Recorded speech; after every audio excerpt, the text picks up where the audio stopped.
Hi hello ನಮಸ್ಕಾರ. ಕರಾವಳಿ Malnad vlogs and recipe ಚಾನೆಲಿಗೆ ಸ್ವಾಗತ. ಸ್ನೇಹಿತರೆ, ಇವತ್ತು ನಾನು ಮಾಡ್ತಾ ಇದ್ದೀನಿ ಕ್ರಿಸ್ಮಸ್ ಸ್ಪೆಷಲ್ ಸ್ವೀಟ್ ಆದಂತಹ ರೋಸ್ ಕುಕೀಸ್. ಇದನ್ನು ಮಾಡೋದು ಹೇಗೆ ಅಂತ ನೋಡ್ಕೊಂಬರೋಣ. ಮೊದಲು ನಾನಿಲ್ಲಿ ಒಂದು ಮಿಕ್ಸಿ ಜಾರನ್ನು ತೆಗೆದುಕೊಂಡು ಅದಕ್ಕೆ ಒಂದು ಮೊಟ್ಟೆಯನ್ನು ಹೊಡೆದು ಹಾಕಿದ್ದೀನಿ. ಮೊಟ್ಟೆಯ ಬಿಳಿ ಭಾಗ ಹಾಗೂ ಹಳದಿ ಕಲರ್ ಭಾಗನೂ ಹಾಕಬೇಕು. ಇದಕ್ಕಿವಾಗ ಒಂದು ಬೌಲಿನಷ್ಟು ಮೈದಾ ಹಿಟ್ಟನ್ನು ಸೇರಿಸಿದ್ದೇನೆ. ರೋಸ್ ಕುಕೀಸ್ ಕ್ರಿಸ್ಪಿಯಾಗಿ ಬರಬೇಕು ಅಂದರೆ ಅದಕ್ಕೆ ಅಕ್ಕಿ ಹಿಟ್ಟನ್ನು ಹಾಕಲೇಬೇಕು.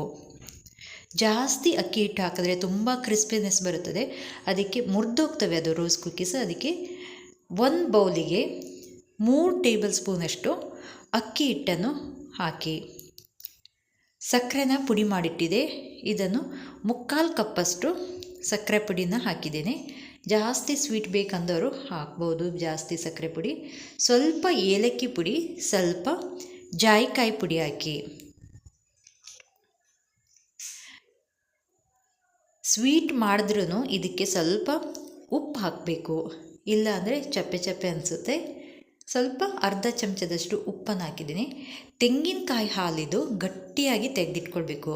ಇದಕ್ಕೆ ಒಮ್ಮೆಲೇ ಜಾಸ್ತಿ ಹಾಕಬೇಡಿ, ಫಸ್ಟ್ ಸ್ವಲ್ಪ ಹಾಕಿ ರುಬ್ಬಿ ಆಮೇಲೆ ಏನಾದರೂ ಹಿಟ್ಟು ಮತ್ತೆ ಗಟ್ಟಿ ಅನಿಸಿದರೆ ಮತ್ತೆ ತೆಂಗಿನಕಾಯಿ ಹಾಲನ್ನು ಸೇರಿಸಿ.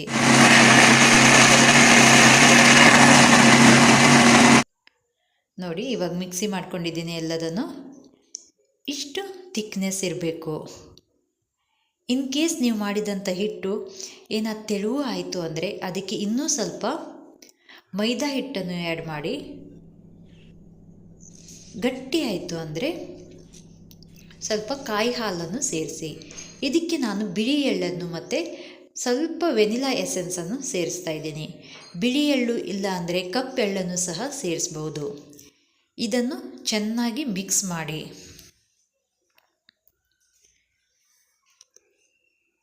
ನೋಡಿ, ಈ ಹಿಟ್ಟಿನ ಎಷ್ಟು ಹದ ಇರಬೇಕು ಅಂದರೆ ನೀರು ದೋಸೆಗಿಂತ ಸ್ವಲ್ಪ, ನೀರು ದೋಸೆ ಹಿಟ್ಟು ಹಾಕ್ತೀವಲ್ಲ ಅದಕ್ಕಿಂತ ಸ್ವಲ್ಪ ದಪ್ಪ ದೋಸೆ ಹಾಕ್ತೀವಲ್ಲ ಅದಕ್ಕಿಂತ ಸ್ವಲ್ಪ ತೆಳು.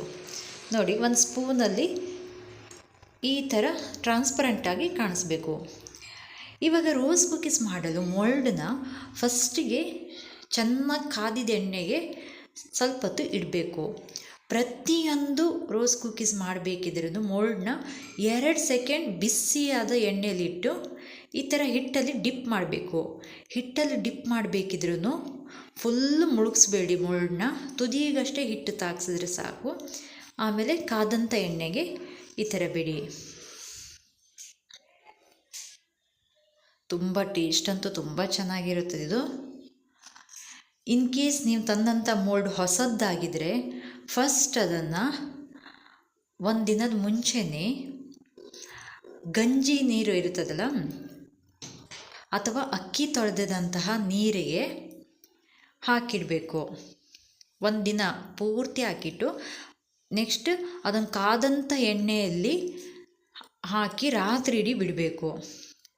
ನೋಡಿ, ಇವಾಗ ಇನ್ ಕೇಸ್ ನಿಮಗೆ ಇದು ಅಂಟ್ಕೊಳ್ತು, ಮೋಲ್ಡಿಗೆ ಹಿಟ್ಟು ಅಂಟ್ಕೊಳ್ತು ಅಂದರೆ ಚಾಕುವಿನ ಸಹಾಯದಿಂದ ಈ ಥರ ಸ್ವಲ್ಪ ಬಿಡಿಸ್ಕೊಟ್ರೆ ಸಾಕು, ಆ ಹೂವು ಕೆಳಗಡೆ ಬೀಳ್ತವೆ.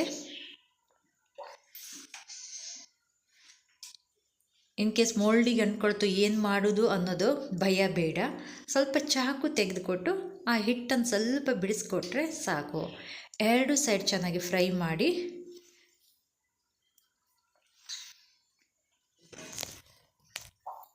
ತುಂಬ ಫುಲ್ ಬ್ರೌನ್ ಆಗಬೇಕಂತಿಲ್ಲ, ತುಂಬ ಕ್ರಿಸ್ಪಿಯಾಗಿ ಬಂದೈತೆ.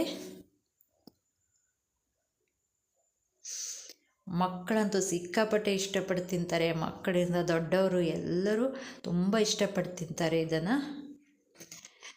ಮೊಟ್ಟೆ ತಿಂದೇ ಇದ್ದವರು ಮೊಟ್ಟೆನೂ ಸಹ ಸ್ಕಿಪ್ ಮಾಡ್ಬೋದು, ಆದರೆ ಕಾಯಿ ಹಾಲು ಹಾಕೋದು ಮಾತ್ರ ಮರಿಬೇಡಿ.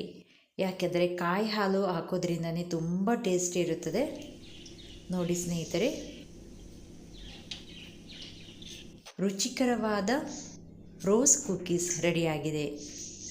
ನಿಮಗೆ ಈ ವಿಡಿಯೋ ಇಷ್ಟವಾದರೆ ಲೈಕ್ ಮಾಡಿ, ಶೇರ್ ಮಾಡಿ ಹಾಗೂ ನನ್ನ ಚಾನೆಲ್ಗೆ ಸಬ್ಸ್ಕ್ರೈಬ್ ಆಗಿಲ್ಲದೆ ಸಬ್ಸ್ಕ್ರೈಬ್ ಮಾಡಿ.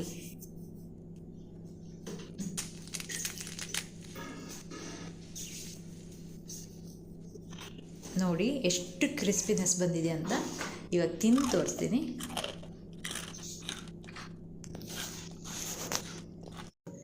ಇನ್ನು ಅನೇಕ ಕ್ರಿಸ್ಮಸ್ ಸ್ಪೆಷಲ್ ರೆಸಿಪಿಗಳನ್ನು ಈ ಹಿಂದೆ ಅಪ್ಲೋಡ್ ಮಾಡಿದೆ. ನನ್ನ ಚಾನೆಲ್ ಸಬ್ಸ್ಕ್ರೈಬ್ ಮಾಡಿಕೊಳ್ಳಿ. Thank you for watching friends.